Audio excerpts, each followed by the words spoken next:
Kung pangalan mo nagsisimula sa letter J, ikaw yung taong kayang gawing masaya ang kahit anong lugar.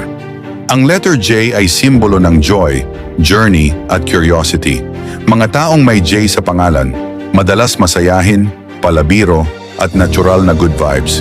Sila yung tipo ng tao na madaling makisama at marunong mag-adjust sa kahit anong sitwasyon. Mahilig sila sa bagong experience, bagong tao at bagong kwento.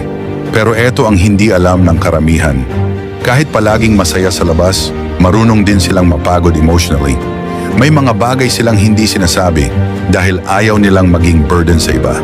Sa love, sila yung sweet na hindi pilit. Hindi sila clingy, pero kapag seryoso na sila, consistent at loyal.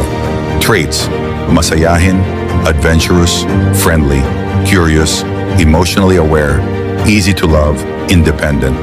Kaya kung J ang initial mo, ikaw yung taong may dalang saya kahit hindi mo namamalayan.